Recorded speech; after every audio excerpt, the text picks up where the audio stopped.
Egunon, queridos patitos, vamos a ir, por supuesto, a la Europa dividida posguerra, que citábamos en el título. La Europa que surge del final de la Segunda Guerra Mundial es diferente de la Primera Posguerra Mundial. ¿Por qué? Pues ahí está el coste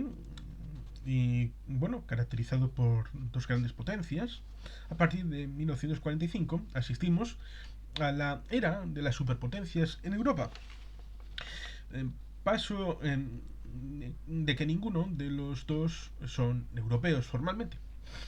Se supera que en esos momentos en los Urales acababa Europa, pero bueno, ciertamente 2/3 de la población de la URSS no son europeos. A partir de 1945 asistimos, por lo tanto, a un declive de Europa dentro de ese esquema del balance de la guerra. El centro del mundo, que había estado hasta entonces en Europa, se traslada fuera. Los grandes estados que disputaban Europa ya no serían las potencias europeas. El concierto europeo quedará sumido en el concierto de las tres grandes potencias que, bueno, pues en Gran Bretaña acabará viendo cómo tiene que renunciar a su categoría de superpotencia al final, sobre todo con la cristalización aquella en la crisis de Suez de 1956, con el llamado al orden por parte de las dos grandes superpotencias de los Estados Unidos y de la Unión Soviética. Todo país hace, bueno, pues lo que puede con la política exterior y Gran Bretaña lo intentará a partir de 1946, pero Gran Bretaña pedirá ayuda a Estados Unidos en ese año 1946, cuando pues ciertamente Europa deja de pertenecerse a sí misma, en teoría, aparentemente, y al concierto europeo acuden, bueno, pues a partir de 1945 Europa deja de ser dueña de su destino y Europa pues desaparecería y hablamos de Europa del Este y Europa del Oeste. Este directorio de 1945 de grandes potencias será el futuro de Europa. Y lo más destacable de 1945 es la alianza que va a sustituir la, bueno, la confrontación hasta tal punto de que la paz, un tratado de paz con Alemania, no existiría eh, hasta 1990 con el Tratado 2+4, a diferencia del Tratado de Versalles, con la paz que terminaría, sobre todo con Alemania, tras la Primera Guerra Mundial. El Tratado de Paz, como decimos, con Alemania sería en 1990, con la reunificación alemana, y se daría en 1990 ese Estado único, unificado, que se habrá intentado desde 1945, pero que no fue posible. Eh, Fue imposible hacer esa paz con Alemania porque, bueno, pues ciertamente las grandes potencias acabarán por enfrentarse y después, bueno, pues los países empiezan a hablar de colaboración, básico para aguardar la paz. Y esto, pues, esta idea preside en todos aparentemente, pero bueno, pues desde Estados Unidos, eh, en 1941 es cuando entran en guerra por Pearl Harbor. Roosevelt, la colaboración pues es importante, la colaboración de cooperación sobre la base de la creación de un instrumento jurídico que será la base de la Organización de Naciones Unidas, y ciertamente los norteamericanos serán los promotores de la ONU, como habían intentado serlo con Woodrow Wilson de la Sociedad de Naciones.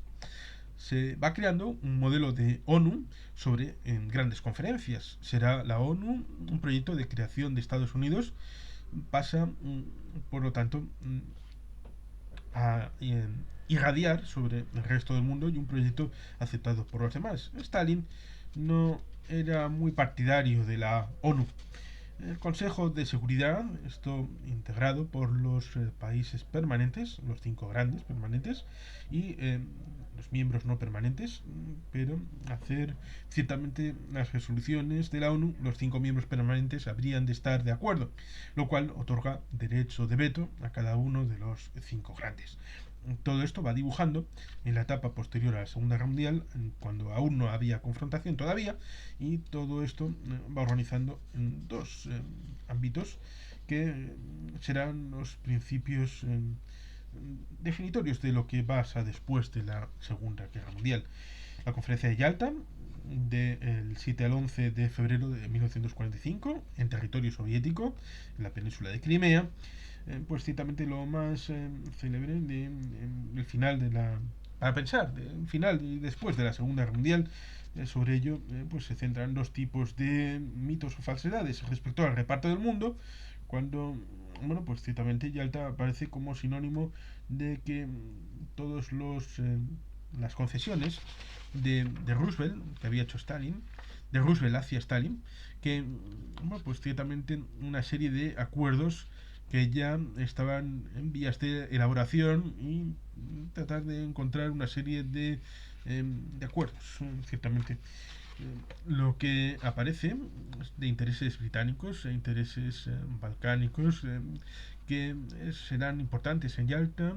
fue el espíritu que se consagró allí, de que Yalta establece un intento de crear una Europa bajo la cooperación, que no será posible. La conferencia de Potsdam, la voluntad de hacer un esquema para Europa sobre la base de la cooperación. En febrero de 1945 se establece esa situación porque en diciembre de 1944 había habido una contraofensiva rusa respecto de la Alemania nazi que hizo que el ejército, bueno, pues estuviera ahí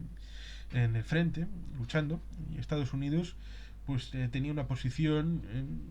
desventajosa respecto a Yalta, la mejor posición de los soviéticos aparentemente, pero no son enemigos, todavía son aliados, y Stalin pues aprovecha la ocasión para, bueno, tener una cierta ventaja en esos acuerdos. Rusia había sido europea y siempre había temido ciertamente el ámbito occidental. Polonia, que, bueno, pues fue clave, y se plantea establecer un sistema de protección frente a la visión soviética, la de Estados Unidos, con un pensamiento de ciertamente la democracia, la libertad. En Yalta se habla de Polonia y se adopta más o menos como mal menor que se establezca un momento distinto, la línea Curzon, desplazando la patria de Polonia hacia el oeste, estableciendo un territorio para los bielorrusos y ucranianos, eh, con esa situación del Lord británico estableciendo los nuevos límites para Polonia. Curzon establece una frontera étnica sobre la base de separar zonas territoriales de otras nacionalidades no polacas, y la línea Curzon pues se acepta aparentemente para la línea oriental de Polonia. Polonia en ese momento era algo que todavía no volvía a existir, y la Polonia ciertamente, bueno, acabará por integrarse con el Comité de Lublin en el ámbito del comunismo y no del gobierno en el exilio que estaba en Londres. Ciertamente la situación del reformulamiento territorial, que evidentemente aquí en principio no era definitivo, pero acabó haciéndose definitivo con el Acta de Helsinki de 1975. Stalin recibirá ciertamente el sur de la isla de Sajalín, una isla en este momento importante por ser base militar soviética, y obtienen las Islas Kuriles, pero no las 4 del sur, que esto será un punto importante porque al establecer esta separación, que luego no fue calculada como necesaria y fundamental, los soviéticos acabarán entrando con estas concesiones en guerra en agosto de 1945 contra Japón y tendrán sus dificultades porque como uno puede revisar a Rubén Mellamor, la situación militar no fue muy favorable y ciertamente esto acabaría con la primera bomba nuclear en Hiroshima, a pesar de que en los bombardeos de marzo de 1945 en Tokio habrá muchos más muertos que en la propia Hiroshima y por supuesto que en Nagasaki.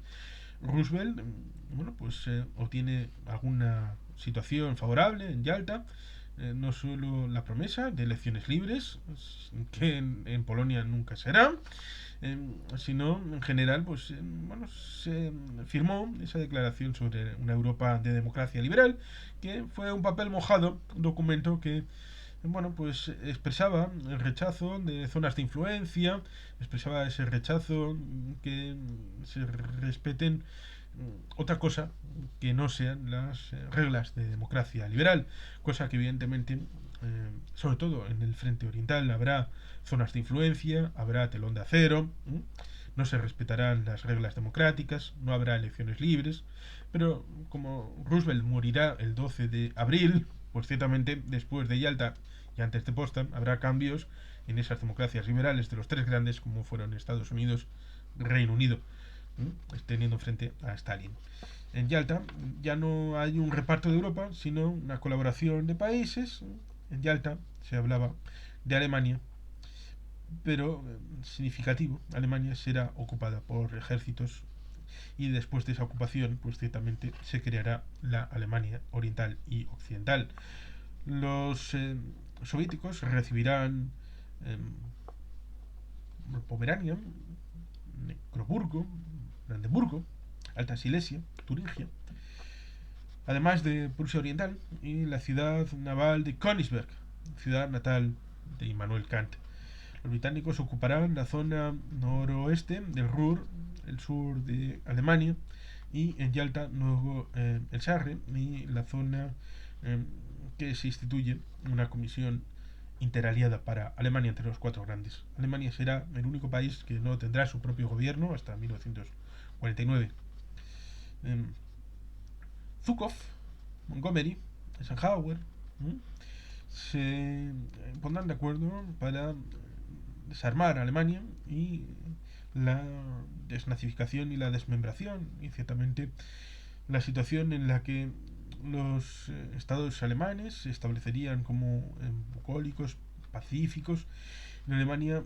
nadie habla de ello, pero la idea de la desmembración de Alemania acaba abandonándose a pesar de que habrá zonas de influencia en principio para los cuatro grandes y luego para la bizona y luego para la situación que acabará desembocando en la situación de las dos Alemanias en 1949 y el asunto de la propia Guerra Fría. Y bueno, pues sin más, queridos patitos, con este breve resumen lo dejamos aquí. Es que ricasco, agur berobat, Betty Gelpian.